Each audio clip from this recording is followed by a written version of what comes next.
Hey guys, Spray and Pray here, and welcome to my first ever Battlefield 4 video on my entire channel. It's really cool, guys. The beta is out now. I got the 3 days early access, obviously, because I pre-ordered Battlefield 4. I feel really good about my decision to pre-order Battlefield 4 right now. The beta is looking really good.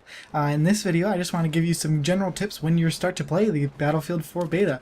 The first thing you guys are going to want to do is go ahead and check out your key bindings. The key bindings get reset a lot, and you're going to want to make sure that they're set to the way you like to play in Battlefield 3.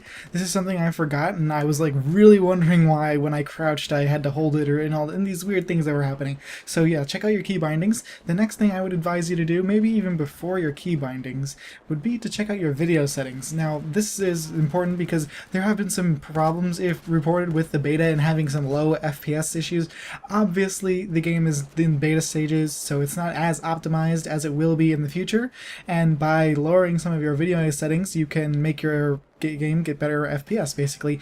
I was running into this problem on my desktop, actually. I was really concerned because my computer is pretty badass, I'm assuming. I mean, at least good enough to play Battlefield 4, right? Well, apparently, to play on 60 frames per second, or even 50, I had to lower all my settings down to low, as well as when I started to record with my settings at any sort of reasonable setting, like high or ultra even, it would make my fraps when I was recording. It would make the frame rate on the recording was just terrible, and you saw that probably in the first clip that I showed you. I mean, I just thought it was really cool getting that headshot, and that's why I decided to leave it in.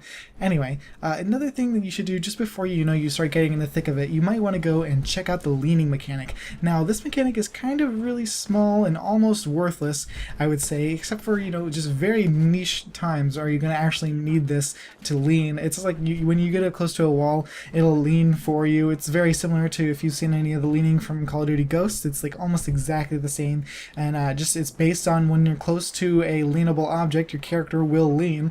It's nice because you can kind of get yourself around the corner without exposing yourself as much, but still, I think it's not really that useful. So if you would like to skip this and just get right to playing, that's fine. You could be able to do that.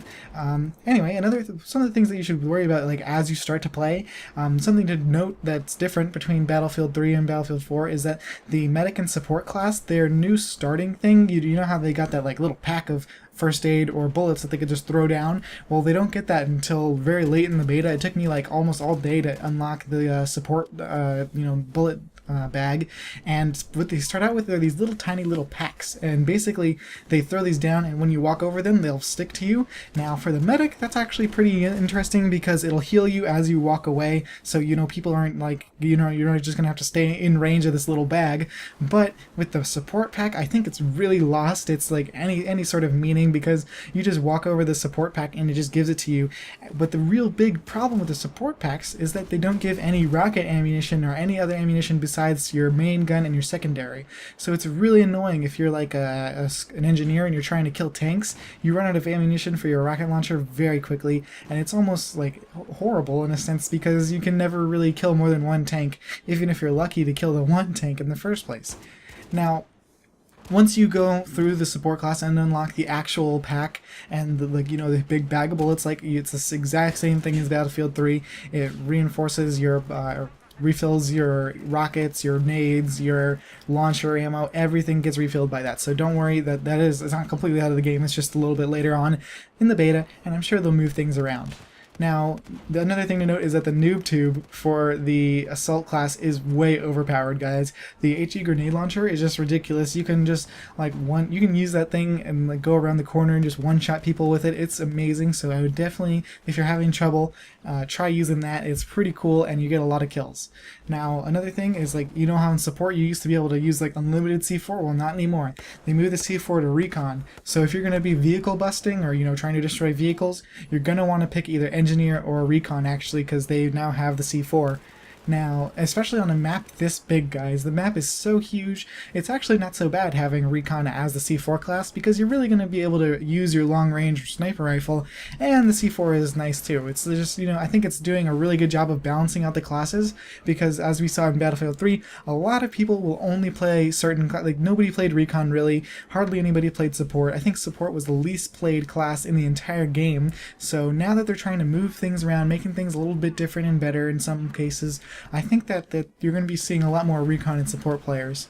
Now, the map is really big, so if you're playing on Conquest, it's kind of like, I don't know what to describe it. It's more like, it's like the Karkan maps, actually. Those were my favorite maps, so I'm glad to see more maps like the Karkan ones. So, if you like the Karkan maps, which are like city, you know, urban combat, this map that they released for the beta is really awesome. Now, on Domination, which is like some sort of, it's like Domination basically just stolen from Call of Duty, kind of like Conquest Domination, except for the flags don't cap as fast.